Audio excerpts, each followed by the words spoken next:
Olá pessoal, tudo bem? Clóvis Malaquias, professor da disciplina Escola e Responsabilidade Social. Uma breve introdução antes de iniciarmos a nossa aula propriamente dita.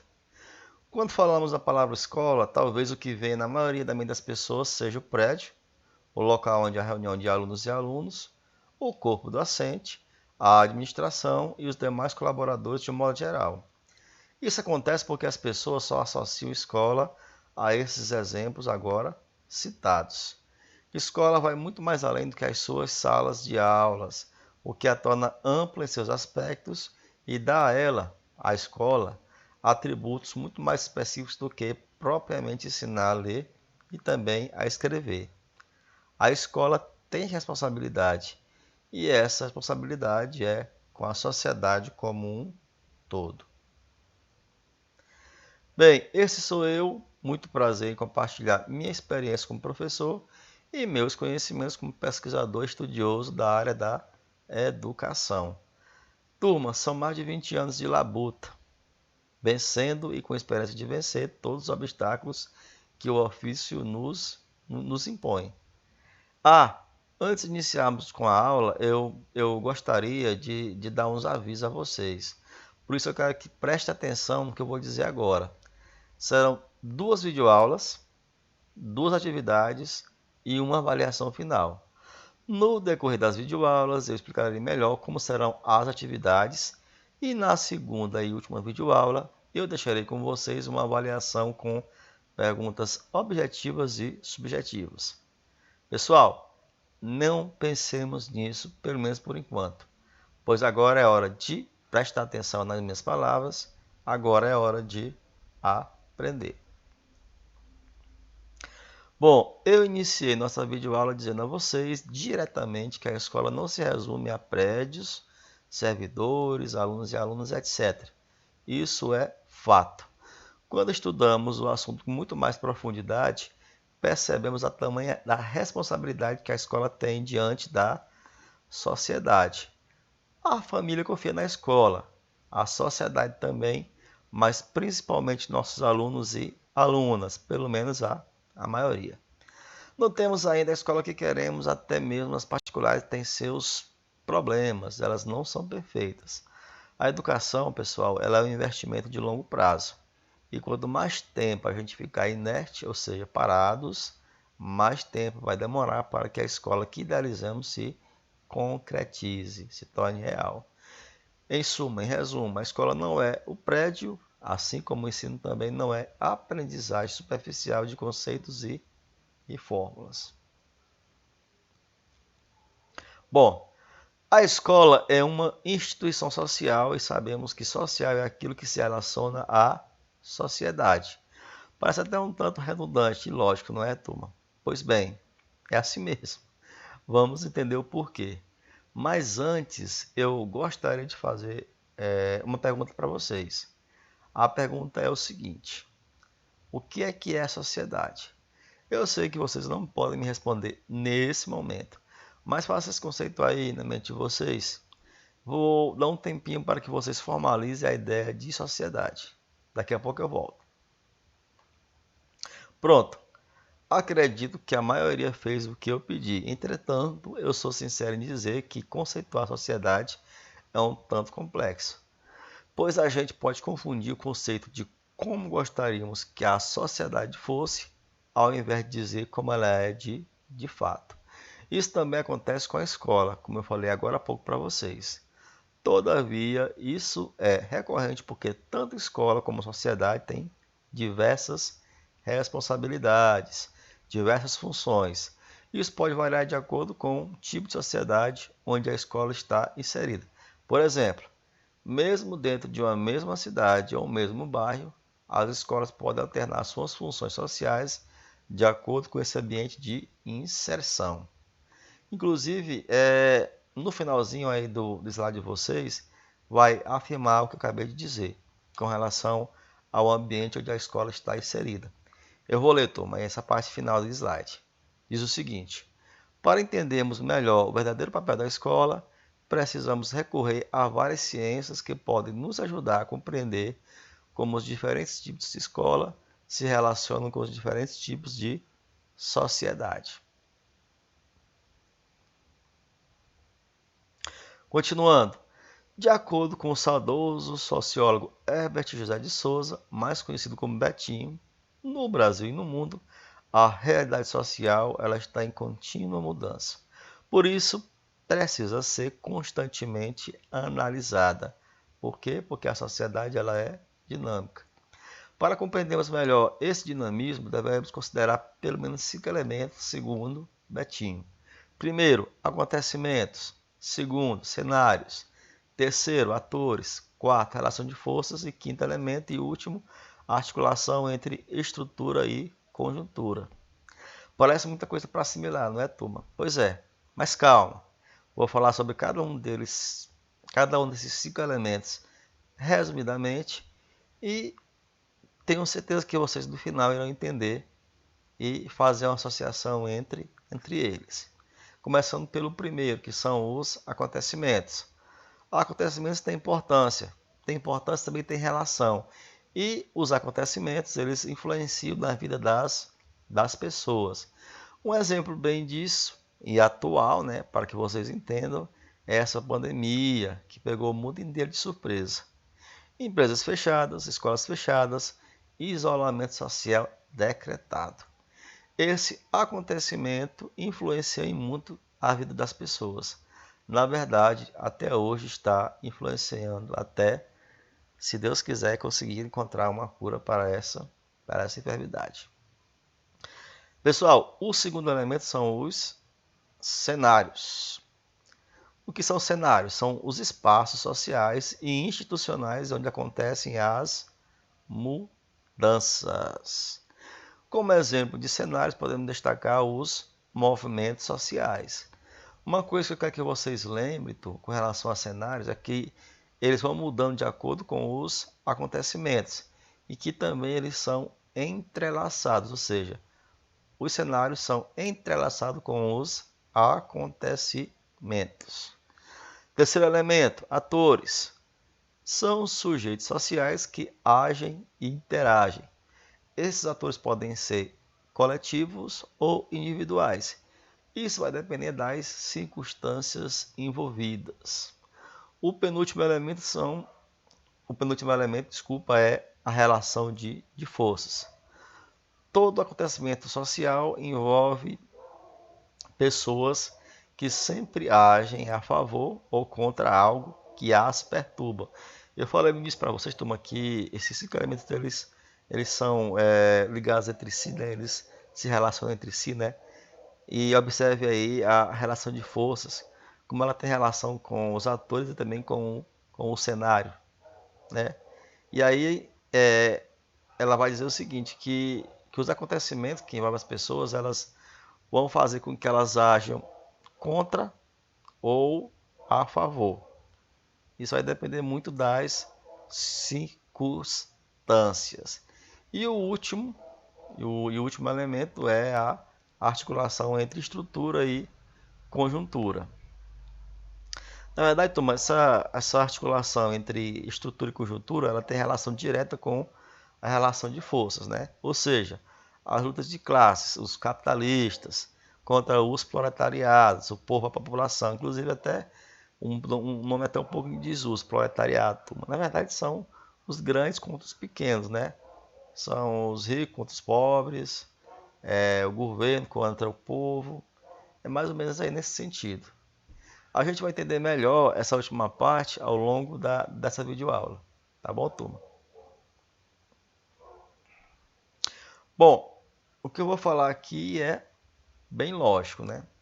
E vocês vão saber por que eu disse isso. Existem diferenças entre o tradicional e o novo.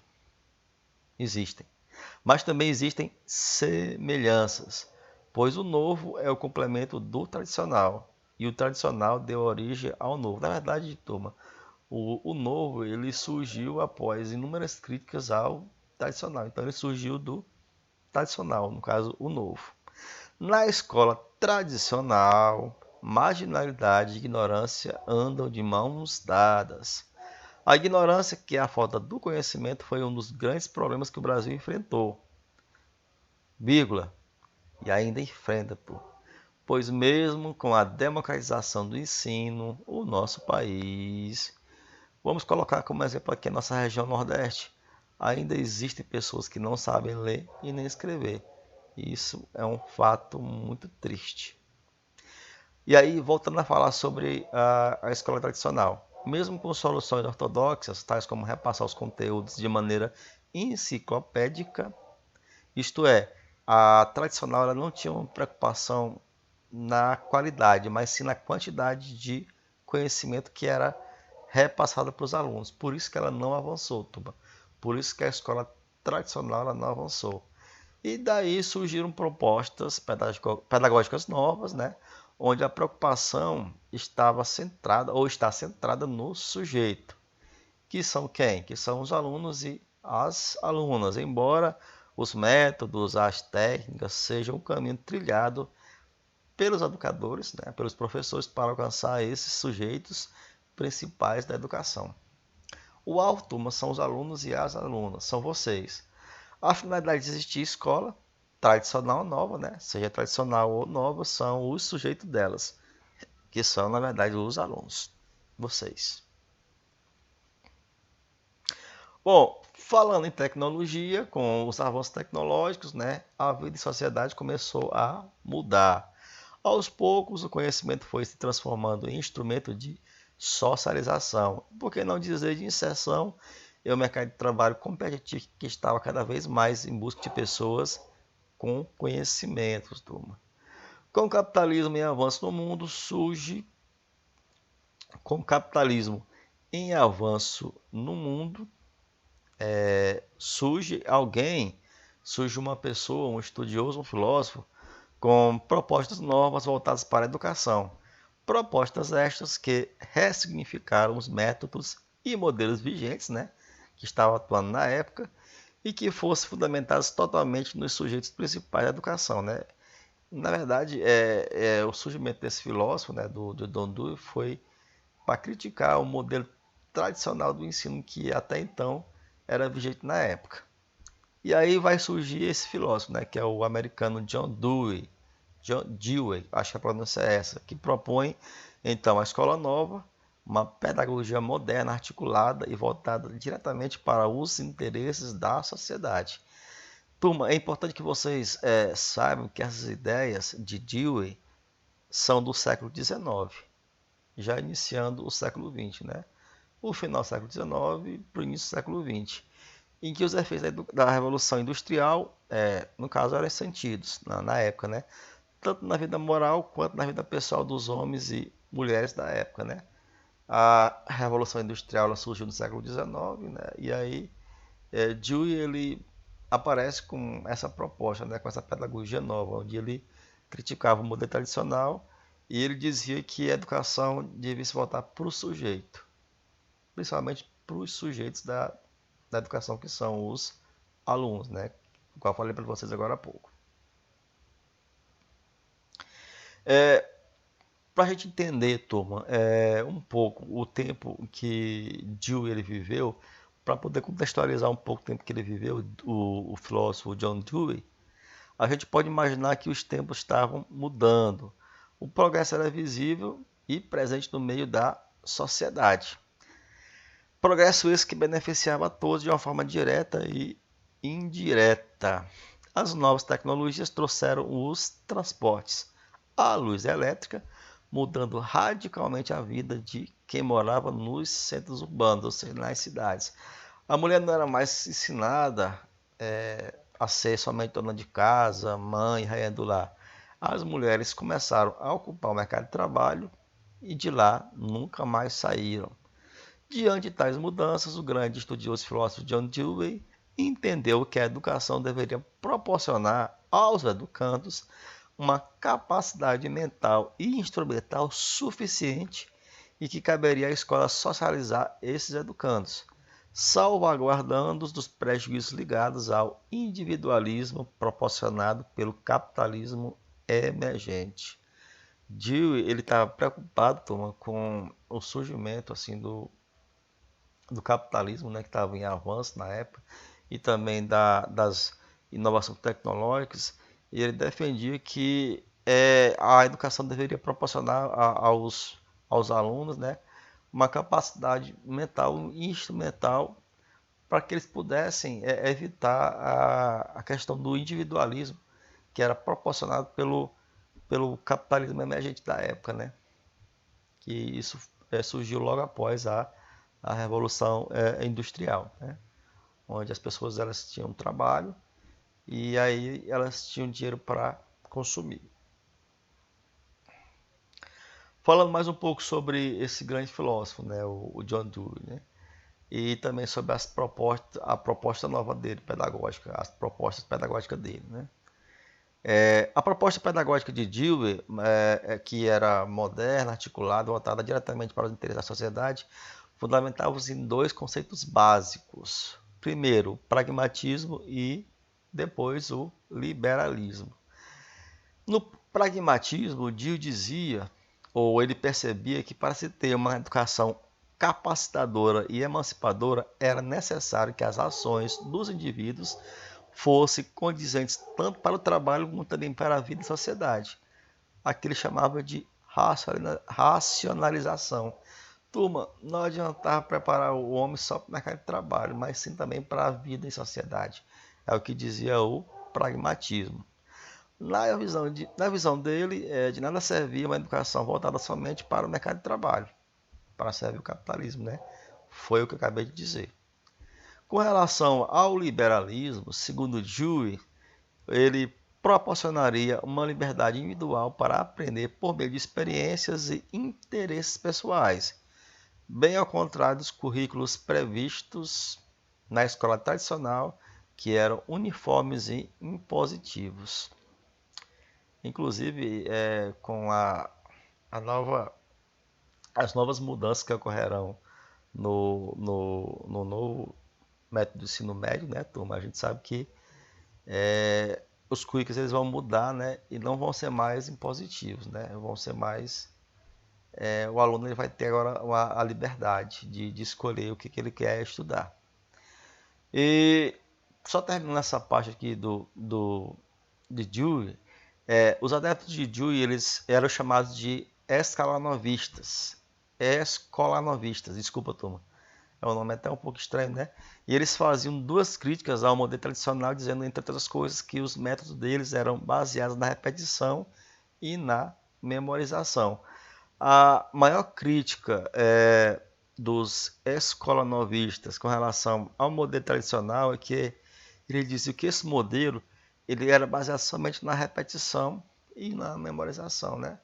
Que até perdurou no Brasil até na década de 80, 90, né? A gente sabe que a gente só aprendia conceitos e decorava fórmulas e regras. E hoje em dia a gente tem uma nova proposta, né, de ensino que é a contextualização. Bom, agora iremos tratar de um assunto peculiar e importante para o entendimento da relação entre escola e sociedade. A relação social que existe entre essas duas, né? Sociedade e escola.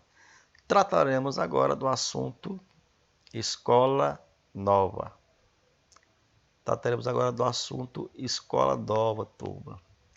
Antes de falar sobre a escola nova, tenho mais uma pergunta a fazer a vocês. Respondam aí mentalmente, enquanto estiver assistindo essa videoaula. A função social da escola mudou? Vou repetir a pergunta, turma. A função da escola mudou? Claro que não mudou.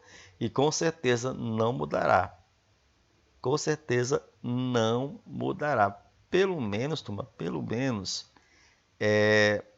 em sua essência, ela vai perdurar enquanto existir escola, enquanto existir educação.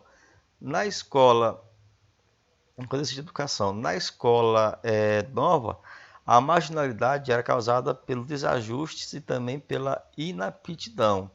Então, coube à escola ajustar os indivíduos à sociedade.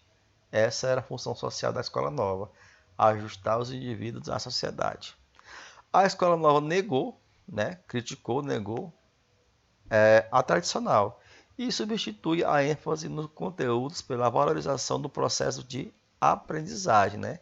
Na verdade, ela enfatizava muito mais o processo do que os próprios conteúdos, né, turma? Do que os próprios conteúdos. E aí, a partir disso surgiu a chamada psicologização. O nome até é um pouco complicado de pronunciar, psicologização da educação. O que é isso? A educação ela começou a ser vista e compreendida pelo um olhar mais científico, pelo um olhar mais dinâmico, de modo que todos os seus elementos começaram a ser objetos de estudo da psicologia. A psicologia ela passou a ver a escola, a educação como um objeto de estudo. Bom, a escola nova no Brasil. Bom, ela infelizmente se deu de forma lenta e gradual. Houve uma grande e longa transição de uma sociedade tradicional, né, conservadora, ruralista, para uma sociedade moderna, avançada, que estava inserida dentro de um modelo urbano industrial. Pessoal, até o começo do século XX, o Brasil era um país praticamente todo rural, né? Aí começou as transformações através das tecnologias, né? Então, a sociedade que era conservadora, que era tradicional, ela passou a ser moderna e avançada, né? E aí, dentro de um modelo urbano industrial, começaram a surgir as indústrias. Esse lento e longo processo começou no final do século XIX, se estendendo até o século XX. Importa destacar para vocês que esse longo processo se caracterizou por um desenvolvimento político e econômico. Turma, o Brasil ele era uma monarquia no século XIX. Depois ele passou a ser uma república, né, no finalzinho do século XIX. A sociedade entra em crise quando os critérios nacionais superam os tradicionais, ou seja, a razão supera a tradição, ou seja, a ciência agora era a mentora, a base de todas as explicações dos assuntos científicos do cotidiano vivido em sociedade. Então, a ciência começou a explicar, a dar vazão para o conhecimento. Né? Tudo agora é explicado através da ciência. Os homens e mulheres da época tinham agora a ciência para se apegar e a educação começou a ter um viés mais sofisticado e obrigatório a todos. Embora na época poucos tinham acesso a qualquer meio de educação, infelizmente. Bom, os pioneiros da educação, que foi um manifesto dirigido ao governo e ao povo brasileiro, consideraram para tanto a necessidade de se definir finalidades para a educação como forte base científica. Pessoal, esse manifesto também criticava duramente a desarticulação entre a política educacional e outros setores sociais, sobretudo o econômico, e afirmava que é impossível desenvolver a economia sem um preparo intensivo de uma educação de boa qualidade, ou seja, um país só consegue se desenvolver só se for através da educação. For através da educação. E ainda finalizar, no caso, esse manifesto, dizendo que o desenvolvimento das aptidões que levavam à cientificidade, no caso, à invenção, são fatores importantes para o acréscimo de riqueza para uma sociedade. Imagine, por exemplo, turma, que o Japão é um país menor, talvez, do que o nosso estado, o Piauí. Eu não sei exatamente o tamanho do Japão, mas é um país rico devido o seu investimento na educação e também a sua vantagem em relação às tecnologias, né? E é por isso que lá é um país rico. Em outras palavras, a instalação da Escola Nova no Brasil, né, que foi longa e gradual, foi um acontecimento que resultou na aliança do governo com os empresários, para que assim a população, no caso o povo, fosse educado para ocupar os meios de produção que gerasse riqueza para esses empresários. Na verdade, pessoal, o governo ele se aliou com os empresários, né, que de forma que proporcionaria a educação para a população, para que essa mesma população tivesse acesso ao mercado de trabalho, né, com instrução e gerasse riqueza para esses empresários, né, que até hoje acontece isso. A gente, na verdade, se educa para viver em sociedade, claro, mas também para entrar no mercado de trabalho e gerar riqueza para empresas. Bom, infelizmente, na maioria das escolas brasileiras de clientela pobre, nos subúrbios, periferias, das grandes cidades, o modelo proposto por Dewey, do John Dewey, os escalonovistas, não foi implantado. No entendimento da época, essas ideias geradas pelo filósofo americano causaram sérios problemas nas escolas brasileiras pobres, causou, no caso, a exclusão, turma. A exclusão ainda é um problema atual e ainda pode ser visto em pleno século XXI. Embora se tenham discutido e propostas alternativas para dirimir, diminuir esse problema entre as pessoas, entre as grandes massas do Brasil. No caso, a gente só fala em inclusão no Brasil porque na prática mesmo existe a exclusão. E as propostas de Dewey na época, né, gerou esse problema que foi a questão da exclusão, né? E voltando para os dias de hoje, turma, para 2020, né, século XXI, a gente tem um exemplo disso que é a pandemia, né? A pandemia eu vou usar também como exemplo para falar sobre a exclusão. A tecnologia ela é uma ferramenta importante na educação nos dias de hoje, mas essas tecnologias ainda são distantes da grande maioria da população estudantil no Brasil, por vários fatores, sendo o principal deles o fator econômico, né?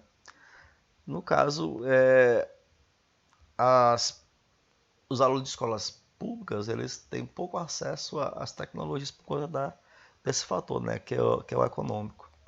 E com a pandemia a gente viu, Tom, esse abismo que existe, né? Entre as classes sociais, né? Entre as desigualdades que existem em nosso país. A pandemia ela escancarou isso para a gente, principalmente com relação à educação. Bom, o tempo passou e os meios de produção se sofisticaram, ficaram mais modernos. O capitalismo começou a fazer investimentos em países em desenvolvimento, né, no caso o Brasil, e com isso buscou entre seus habitantes mão de obra barata. A escola começou a ter uma função social na segunda metade do século XX, voltada diretamente para o capitalismo, formar mão de obra para o trabalho industrial. Era essa a função da escola, né? A função da escola, como ainda hoje é também, em alguns casos, né? É formar mão de obra para o trabalho. O marginalizado agora se tornou o trabalhador incompetente para operar o maquinário de fábricas. Pessoal, cabe a mim, nessa oportunidade, fazer uma crítica aos nossos governantes, em todos os níveis, né? Municipal, estadual e federal, sem levantar bandeira de partido A, B ou C. Tem se falado muito em ensino técnico, um preparo para o jovem e a jovem para o mercado de trabalho, né? Eu vejo isso como uma faca de dois gumes. Ao mesmo tempo que prepara os jovens para o mercado de trabalho, onde sabemos que os salários são abaixo daqueles que ocupam o nível superior, ainda vem com a ideologia de que o ensino técnico é a forma de educação garantidora de oportunidade no mercado de trabalho, que isso não é verdade, turma. Embora o ensino técnico ele prepare as pessoas para o mercado de trabalho e no ensino superior existam menos vagas, menos oportunidades, não é garantido nenhum a formação técnica para esse jovem, o trabalho após o término do seu curso. Eu defendo que cada um deve pelo menos tentar ou procurar fazer o ensino superior, porque as oportunidades são menos, mas pelo menos as vantagens elas são maiores, né? Com relação ao, ao ensino técnico, né? E hoje, turma, o mercado de trabalho está muito competitivo, né? E precisamos nos preparar cada dia para que possamos alcançar aí nossos objetivos, né? Agora iremos falar sobre o tecnicismo pedagógico, que nasceu com o LDB, mas só que a LDB de 1971, com a lei número 5.682/71, desculpa. Isso aconteceu durante o regime militar. O projeto econômico dos governos da época era caracterizado pela dependência de capital estrangeiro e que a partir disso eram exigidos do nosso país mão de obra em abundância para o trabalho, ou seja, o Brasil ele recebia dinheiro de fora, mas em compensação em troca ele dava mão de obra para as empresas que se instalariam aqui. Mão de obra, turma, digo-se passagem, mão de obra barata, né? Esse modelo tecnicista serviu ao sistema produtivo para gerar lucros, com o diferencial de que na pedagogia tecnicista foram incorporadas as filosofias capitalistas de Ford e Taylor. Pessoal, Ford e Taylor foram dois empresários americanos, né, que desenvolveram uma filosofia do lucro, né, onde eles buscavam lucro, somente o lucro e viviam para o lucro. O trabalhador é dispensável e sua única função era produzir lucro para os empresários.